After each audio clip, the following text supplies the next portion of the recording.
کون جو ہے وہ کس کی اتنی خواہش ہے کہ وہ وزیر اعظم بننا چاہتا ہے. اور یہ وہی صاحب ہے کہ جنہوں نے ٹاک شو کے اندر ایک فوجی بوٹ رکھ دیا تھا, یا ایک زمانے میں انہوں نے یہ بھی کہا تھا کہ 5,000 لوگوں کو پھانسی دے دی جائے تو یہ ملک ٹھیک ہو جائے گا. اس طرح کی باتیں یہ کرتے ہیں. تو وہ وزیر اعظم کو اس طرح پوزیشن کرنا چاہتے ہیں, جو کہ بہت غلط بات ہے. ایسی بات نہیں. کوئی شخص فیلڈ مارشل سے جو انہوں نے کاوشیں کی ہیں وہ کریڈٹ نہیں لینا چاہ رہا. سہیل وڑائچ کے کالم کے بارے میں تو محسن نقوی صاحب نے خود فرما دیا کہ سہیل وڑائچ صاحب کو اب ریٹائر ہو جانا چاہیے. وزیر اعظم پاکستان کو کچھ لوگ چاہتے ہیں کہ اس غریب کا نام بھی نہ ہے. سو یہ تو نہیں ہو سکتا, یہ نہیں ہو سکتا. A for Asim Munir, S for Shehbaz Sharif, I for Ishaq Dar اور ایم فار محسن نقوی. تحریک انصاف والے پاکستان کی کامیابیوں پر آ کر گالیاں دے رہے ہیں, ان کا نہیں بنتا. پاکستان کو دنیا بھر میں جو لوگ بدنام کر رہے ہیں, جو وہاں پر وظیفوں پہ رہ رہے ہیں, وہ پی ٹی آئی کے لوگ. یہ المیہ ہے, جہاں پہ اختلاف ہوگا, جہاں پہ تنازع ہوگا, وہ پاکستان مخالف سائٹ پہ کھڑیں ہوں گے. جہاں مرضی آپ دیکھ لیجئے, جس مرضی ایسپیکٹ کو دیکھ لیجئے. ساری دنیا نے پاکستان کو, وزیر اعظم پاکستان کو, فیلڈ مارشل پاکستان کو تہنیتی پیغامات بھیجے.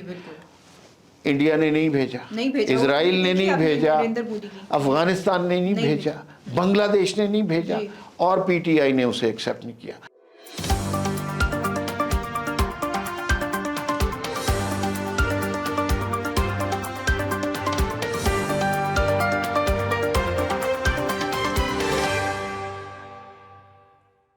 السلام علیکم, میں ہوں آپ کے ساتھ رمشا عارف اور آپ دیکھ رہے ہیں پروگرام وی ٹاک. ہمارے ساتھ میرے ساتھ موجود ہیں ناظرین. آج جن ٹاپکس پہ ہم بات کریں گے, ہر 2-3 مہینے کے بعد نا ایک خبر ہمارے سامنے آتی ہے, حکومت جا رہی ہے. اب حکومت کیسے جائے گی ذرا آج اس پہ بات کرتے ہیں, کیونکہ سہیل وڑائچ صاحب جو ہیں وہ کچھ دن سے کالمز لکھ رہے ہیں. پہلے بھی انہوں نے ایک ونڈر بوائے والا کالم لکھا تھا, اب بھی وہ کالمز لکھ رہے ہیں. اور کل جو ہے وہ جب یہ ساری سچویشن ڈیولپ ہوتی ہے تو فیصل بوڈا صاحب فوراً انٹری مارتے ہیں اور ساتھ ہی وہ کہتے ہیں جی کہ حکومت یہ غلط کر رہی ہے, حکومت نے یہ کر دیا. اور پھر اب تو انہوں نے یہ بھی دعویٰ کیا ہے کہ اگلے آنے والے ٹائم پہ جو ہے وہ تینوں جماعتیں یعنی مسلم لیگ نون, پیپلز پارٹی اور پی ٹی آئی جو ہیں وہ ایک ہی کنٹینر پہ ہوں گے. یہ کیسے ہوگا ذرا آج اس پہ بات کریں گے. اور کون جو ہے وہ کس کی اتنی خواہش ہے کہ وہ وزیر اعظم بننا چاہتا ہے. خبریں تو بہت سی آتی ہیں کہ بہت سے لوگ وزیر اعظم بننا چاہتے ہیں, لیکن آج ذرا اس کو بھی ڈسکس کریں گے. اس کے بعد ہم نے دیکھا کہ پاکستان کو بہت بڑی وکٹری ملی, اور اس وکٹری کے بعد جو ہے وہ پوری دنیا وزیر اعظم شہباز شریف صاحب اور فیلڈ مارشل عاصم منیر صاحب اور جتنی ٹیم ہے ان کی جس طرح سے انہوں نے کام کیا اس کو سراہ رہی ہے. لیکن اس میں جو ہے وہ فیلڈ مارشل عاصم منیر صاحب نے جس طرح سے کام کیا ہے, کیونکہ سچویشن جب ایسی ڈیولپمنٹ ہوئی اور اس کے بعد جو ہے جو ان کا حوصلہ تھا, جس طرح سے انہوں نے سب چیزیں ڈیل کی, ذرا اس پہ بھی بات کریں گے. اور بات کریں گے کہ اب ان کو امن کا جو نوبل انعام ہے نا وہ ملنا چاہیے. ویلکم ٹو دا شو عمار صاحب. سب سے پہلے تو بات کرتے ہیں, حکومت جا رہی ہے یا نہیں جا رہی, ذرا کیا خبریں بتائیں. یہ خبریں بہت زیادہ گردش کرنے لگ گئی ہیں, اور اچھا آپ نے سوال کیا, اس کو لاجیکلی ڈسکس کر لیتے ہیں کہ اس میں کیا کیا ہو سکتا ہے. بات سہیل وڑائچ صاحب کے کالم سے شروع ہوئی ہے, اور انہوں نے کہا کہ جولائی کے بعد انہیں ذرا تاریکی نظر آ رہی ہے اور اس حکومت کی سختی آتے ہوئے نظر آ رہی ہے.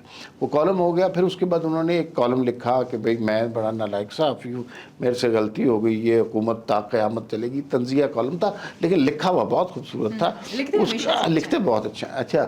وہ سب کچھ ہو گیا. پھر اس کے بعد یہ معاہدہ ہو گیا. پھر اس کے بعد پاکستان کی تعریف ہونے لگ گئی.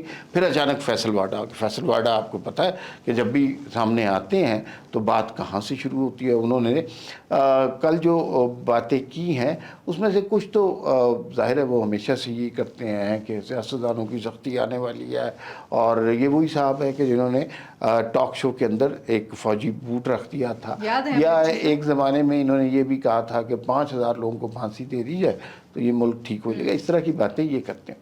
لیکن کل جو ایک بات کی اس کے اندر وہ بڑی تھوڑی سی رقیق بات تھی, اچھی بات نہیں تھی. انہوں نے کسی نے رول ڈسکس کیا, فیلڈ مارشل کی تعریف کر رہے تھے, جو کہ تعریف بنتی ہے. تو کسی نے ان سے پوچھا, لیکن ٹویٹ تو شہباز شریف صاحب نے کیا, تو انہوں نے اس بات کو اس طرح کہا کہ میرے پاس 5 گاڑیاں ہیں تو میں صبح آ کے اپنی مرضی سے فیصلہ کرتا ہوں کون سا ڈرائیور کون سی گاڑی چلائے گا, اور اس طرح کی بات نا. تو وہ وزیر اعظم کو اس طرح پوزیشن کرنا چاہتے ہیں, جو کہ بہت غلط بات ہے.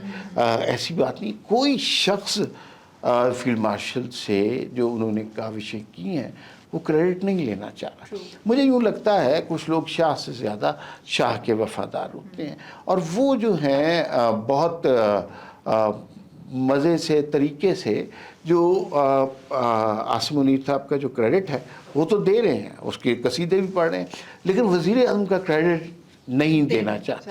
اور میرا نہیں خیال کہ یہ کوئی آفیشیل انسٹرکشن ہو، اس لیے کہ کہیں پر ہمیں سول ملٹری جو ڈسٹربنس ہے، رفٹ ہے، وہ نہیں نظر آ رہی. ہم نے دیکھا کہ عاصم منیر صاحب جو کہ فیلڈ مارشل ہیں، ہر جگہ وزیر اعظم پاکستان کو وہی عزت دے رہے ہیں جو وزیر اعظم پاکستان فیلڈ مارشل کو دے رہے ہیں. یہ دونوں کی باہمی ایک دوسرے کے احترام سے ہی یہ سارا سلسلہ چل رہا ہے نا. دوسری بات یہ ہے کہ حکومت چلی جائے گی، حکومت چلی جائے گی، حکومت چلی جائے گی تو پھر کیا ہوگا؟ کیسے جا، اور جا بھی کیسے سکتی ہے بھائی؟ جا تو خیر اس ملک میں کسی طرح بھی جا سکتی ہے، لیکن کیا ہوگا اس کے بعد؟ تو وہ اگر فیصل واڈا صاحب کہہ رہے ہیں کہ ساری جماعتیں کنٹینر پہ ہو جائے گی تو کیا یہ کسی کے لیے مفید ہوگا؟ پہلے انٹرنل سچویشن دیکھ لیں، بلوچستان میں کیا ہو رہا ہے، کے پی کے میں کیا ہو رہا ہے، کشمیر کی صورتحال کیا ہے، جی بی میں بھی کچھ عرصہ پہلے کس طرح کے واقعات ہوئے ہیں. تو کسی کے وہم و گمان میں بھی نہیں ہے. شاہ سے زیادہ شاہ کے وفادار لوگ لگ رہے ہیں. اور سہیل وڑائچ کے کالم کے بارے میں تو محسن نقوی صاحب نے خود فرما دیا کہ سہیل وڑائچ صاحب کو اب ریٹائر ہو جانا چاہیے. حالانکہ سہیل وڑائچ اور محسن نقوی صاحب ان کے آپس میں بڑے گہرے مراسم ہیں. تو مجھے یوں لگ رہا ہے کہ وزیر اعظم پاکستان کو کچھ لوگ چاہتے ہیں کہ اس غریب کا نام بھی نہ ہے.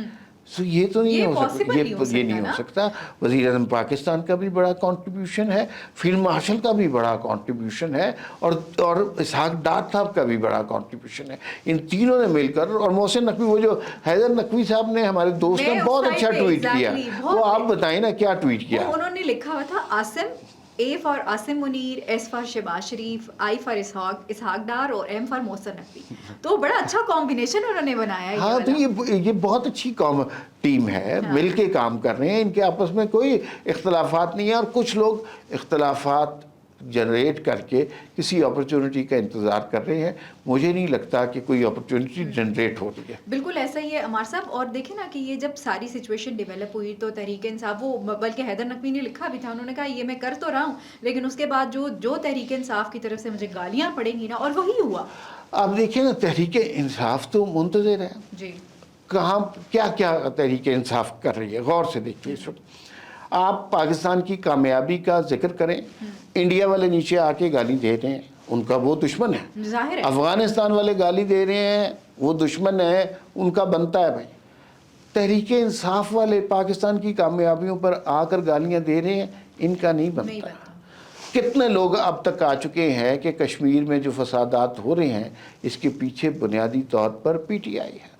پاکستان کو دنیا بھر میں جو لوگ بدنام کر رہے ہیں، جو وہاں پر وظیفوں پہ رہ رہے ہیں، وہ پی ٹی آئی کے لوگ ہیں. تو خدا کے یہ جو جی بی میں جو اختلافات ہوئے تھے، اب میں نام نہیں لینا چاہ رہا کہ کون سے پی ٹی آئی کے ریلیجس لیڈر تھے جن کے ایمان پر وہاں پر اتنے خوفناک فسادات ہوئے تھے، مذہبی تنازعات ہوئے تھے. اور بالکل ایسی بات پر ایران سب سے زیادہ شکر گزار ہے پاکستان کا. تو انہوں نے کیا باتیں بنائی. تو یہ پی ٹی آئی کا تو یہ المیہ ہے، جہاں پہ اختلاف ہوگا، جہاں پہ تنازع ہوگا، وہ پاکستان مخالف سائٹ پہ ہوں گے. جہاں مرضی آپ دیکھ لیجئے، جس مرضی ایسپیکٹ کو دیکھ لیجئے. اب دنیا کے کچھ ممالک نے، اس ساری دنیا نے پاکستان کو، وزیر اعظم پاکستان کو، فیلڈ مارشل پاکستان کو تہنیتی پیغامات بھیجے. انڈیا نے نہیں بھیجا، اسرائیل نے نہیں بھیجا، افغانستان نے نہیں بھیجا، بنگلہ دیش نے نہیں بھیجا، اور پی ٹی آئی نے اسے ایکسیپٹ نہیں کیا. تو یاد رکھیے کہ یہ لوگ اب اس صف میں آپ کو کھڑے ہوتے نظر آئیں گے. یہی سوچ تھی جس نے 9 مئی کروایا. یہی سوچ ہے کہ جس کی وجہ سے یہ ہر تنازع میں پاکستان مخالف سائٹ پر کھڑے ہو جاتے ہیں. مخالف سائٹ پر کھڑے ہوتے ہیں. اچھا عمار صاحب، یہ تو ہم نے دیکھا کہ تحریک انصاف کا ہمیشہ سے یہ وتیرہ رہا ہے کہ وہ ہمیشہ کچھ نہ کچھ کرتے رہتے ہیں.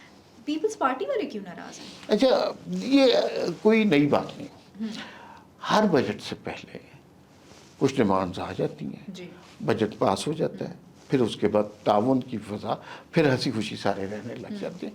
یہ کوئی نئی بات نہیں ہے. پچھلے بجٹ کو دیکھ لیں، اس سے پچھلے بجٹ کو دیکھ لیں، اس سے پچھلے بجٹ کو دیکھ لیں، ہر بجٹ سے پہلے، کیونکہ یہ وہ موقع ہوتا ہے جب حکومت کو پیپلز پارٹی کی ضرورت ہوتی ہے. نمبر گیم نہیں پوری ہوگی، بجٹ پاس نہیں ہوگا تو حکومت ختم ہو جائے گی. لیکن یہ مطالبات، بارگین، اتار چڑھاؤ، لین دین، یہ چلتا رہتا ہے. لیکن اگر کسی شخص کے ذہن میں یہ گمان ہے کہ بلاول بھٹو اتنے ناراض ہو گئے ہیں کہ وہ اس حکومت کا تختہ پلٹ دیں گے اور ایک دفعہ اپنے کارکنوں کے ساتھ جا کر ممبرز کے ساتھ، پی ٹی آئی کے ساتھ مل جائیں گے، تو یہ ان کا نہیں ہو گمان ہے. آپ یاد رکھیے، پی ٹی آئی سے جتنا خطرہ نون لیگ کو ہے اتنا ہی خطرہ بلاول بھٹو کو ہے. تو یہ جو بھی سسٹم آپ اسے کہیں، اس کی ڈیفینیشن میں جانا چاہتے ہیں تو ایک علیحدہ پروگرام کرنا پڑے گا. یہ جو بھی سسٹم ہے یہ اسی طرح چلے گا، اس میں سے کوئی پارٹی نکلے گی نہیں.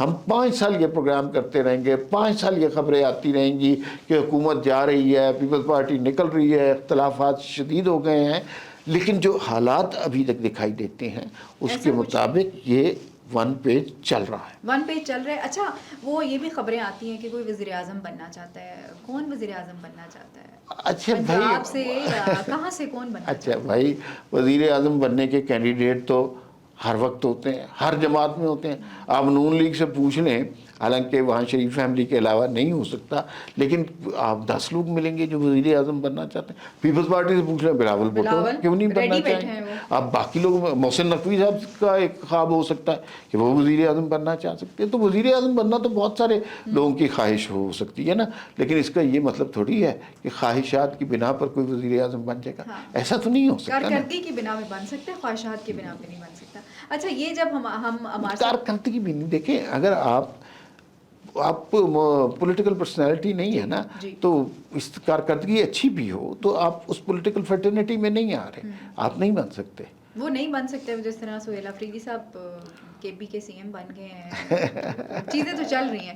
اچھا خیر، ہمارے صاحب جب ہم یہ ساری چیزیں ڈسکس کر رہے ہیں تو ظاہر ہے فیلڈ مارشل کا رول بھی ہم نے ڈسکس کیا. بہت بہترین طریقے سے انہوں نے اس ساری چیز کو چلایا، اس اتحاد کو چلایا، 1 پیج کو چلایا. اب لوگ سوال کرتے ہیں کہ انہوں نے دنیا کو تو امن دیا ہے، اب ان کو بھی امن کا نوبل انعام تو مل جانا چاہیے. بالکل ملنا چاہیے. اور دنیا دیکھ رہی ہے اس ساری سچویشن کو ایسے کہ جیسے دنیا کو بہت بڑے عذاب سے نجات دلائی ہے. اور نجات دہندہ کون ہے؟ پاکستان. اس میں قطعاً کوئی اس بات سے انکار نہیں کر سکتا کہ فیلڈ مارشل، پاکستان کے فیلڈ مارشل کا رول کتنا امپورٹنٹ تھا. آپ کو پتہ ہے کہ اس زمانے میں جنگ ہو رہی تھی، ایران جانا کوئی جان جوکھوں کا کام تھا. اس زمانے میں بڑی دلیری سے ہمارے فیلڈ مارشل وہاں گئے، 3 دن وہاں پر رہے. ٹھیک ہے. اچھا، پھر ہر لیول پر مختلف قسم کی میٹنگ ہوتی ہے. امریکہ سے معاملات کوئی اور طے کر رہا ہے، عرب ممالک کے ساتھ آپ کی میٹنگز ہو رہی ہیں، امبیسڈرز کے ساتھ آپ کا رابطہ، تو وہ بہت امپورٹنٹ رول ہے. تو ان کو نوبیل پرائز بالکل ملنا چاہیے. میں تو صرف اس بات پہ سوچتا ہوں کہ اگر پاکستان کی کسی شخصیت کو نوبیل پرائز ملا، اور انشاءاللہ ملے گا، ڈونلڈ ٹرمپ کا کیا حال ہوگا؟ کیونکہ اس نے تو ساری عمر کلیم ہی یہی کیا ہے، میں نے اتنی جنگیں رکوا دی، نوبل پرائز مجھے ملنا چاہیے. تو وہ میرے خیال میں بڑے سارے ناراض ہو جائیں گے کہیں پاکستان سے کوٹی نہ کر. بالکل ایسا ہی ہے. دیکھتے ہیں کہ وہ اب کیا کرتے ہیں یا کس طرح سے چیزوں کو لے کے چلتے ہیں. اچھا، ہمارے ساتھ پروگرام کے آخر میں ذرا تھوڑا سا تحریک انصاف کو ڈسکس کر لیتی ہوں. ہر منگل کے روز جو ہے وہ اڈیالہ کے باہر لوگ اکٹھے ہوتے ہیں، اور آج بھی کہا گیا تھا کہ ہم پتہ نہیں کتنے سارے لوگ لے کے آ جائیں گے. لیکن سوال یہ ہے میرا کہ سہیل آفریدی صاحب کہتے ہیں کہ میرے ساتھ اتنے لوگ ہیں، آئی ایس ایف کے لوگ موجود ہیں. ہم نے دیکھا، میں نے تو آج بھی فوٹیجز دیکھی ہیں جو ابھی تک، جب ابھی ہم پروگرام ریکارڈ کر رہے ہیں، کوئی 10 بندے بھی وہاں پہ موجود نہیں تھے. دیکھیے، ورکر فٹیگ بڑی امپورٹنٹ چیز ہوتی ہے، یہ لوگوں کو انڈرسٹینڈ کرنا چاہیے. آپ کے ورکرز اپنے لیڈروں سے محبت کرتے ہیں، آپ اس محبت کا ایڈوانٹیج لیتے ہیں، لیکن آپ ہر روز ان کا ایڈوانٹیج لینے لگ جائیں تو وہ ورکر کاروبار بھی کرتے ہیں، وہ ملازمتیں بھی کرتے ہیں، بچے بھی پالتے ہیں، تو ان کے اور بھی کام ہوتے ہیں. آپ یہ چاہتے ہیں کہ ہزاروں لاکھوں لوگ صرف اسی کام کے لیے وقف ہو جائیں، تو یہ تو نہیں ہو سکتا. میں آپ کو مثال دیتا ہوں کہ نواز شریف صاحب نے ساری عمر لاہور میں سیاست کی ہے. وہ کوٹ، یہاں سے اڈیالہ سے کوٹ لکھپت جیل چلے گئے تھے. وہاں پہ کتنے لوگ ہوتے تھے؟ لاکھوں لوگ ہوتے تھے، ہزاروں لوگ ہوتے تھے، 200-250 لوگ ہوتے تھے مشکل، اور وہی بڑی مشکل سے اکٹھے ہوتے تھے. تو وہ ورکر فٹیگ ہوتی ہے، روز نہیں آ سکتے لوگ. لیکن یہ نہیں ہے کہ ان کی پاپولیرٹی ختم ہو گئی ہے. یہ نہیں ہے کہ لوگوں نے ان سے محبت کرنا چھوڑ دیا, یہ نہیں ہے کہ لوگ ان کے نظریے پہ یقین نہیں رکھتے, لیکن تھک جاتے ہیں. یہ جو منگل والے دن انہوں نے سلسلہ شروع کیا ہے, انہیں خود اپنے ورکر کو امتحان میں نہیں ڈالنا چاہیے. اور یہ جو نعرے لگاتے ہیں نا کہ تاریخ کا سب سے بڑا اجتماع ہو رہا ہے, تو ان کے لیے اپنی شرمندگی کی بات ہے. 10 بندے وہاں اکٹھے نہیں ہوتے, تو نعرے نہ لگائیں اس طرح کے, خاموشی سے جائیں, اور اگر طریقے سے بات کریں گے تو ملاقات بھی ہو جائے گی. انہوں نے تو آواز یہ نہیں اٹھا سکے خان صاحب کی رہائی کے لیے. وہ کل مولانا فضل الرحمان صاحب نے اسمبلی میں کھڑے ہو کے کہا کہ خان صاحب کو رہا کریں. نہیں, مولانا فضل الرحمان تو بہت اچھی سیاست کرتے ہیں, میں نے ہمیشہ دیکھا ہے, اور پاپولر سیاست ان کو زیب بھی دیتی ہے. مطلب کچھ لوگ اور بھی پاپولر سیاست کرنے کی کوشش کرتے ہیں, لیکن ان کو سوٹ نہیں کرتی. مولانا فضل الرحمان کو ہاتھ عوام کی نبض کے اوپر ہوتا ہے, اور وہ جو بات کر رہے ہیں, جس پوزیشن میں ہیں وہ وہی بات کر رہے ہیں. اب مسئلہ یہ ہے کہ یہ بات پی ٹی آئی والے لوگ ایکسیپٹ نہیں کر سکتے, اس لیے کہ جس قدر توہین کی گئی ہے مولانا فضل الرحمان کی. ہمارے ہاں ریلیجس لیڈر سے فقہی اختلاف ہوتا تھا ماضی میں, لیکن عمران خان نے تو اس کو بدتمیزی اور گالی بنا دیا نا. مولانا فضل الرحمان کے بارے میں وہ کہتے تھے کہ یہ والے نعرے جو ہیں لوگ فرمائش کرتے ہیں تو میں لگاتا ہوں. آپ دیکھیے کتنا شرم کا مقام ہے, ڈوب مرنے کا مقام ہے پی ٹی آئی کے لیے, کہ اگر ان کے لیے کوئی آواز اٹھا رہا ہے تو یہ وہ شخص ہے کہ جس کی تضحیق کے لیے وہ نعرے لگوایا کرتے تھے. بالکل ایسے ہی, میں بالکل یاد ہے. بہت شکریہ ہمارے سب وقت دینے کے لیے. ناظرین, مجھے اور ہمارے سب کو اجازت دیجیے. اللہ نے کے بعد پاکستان زندہ باد.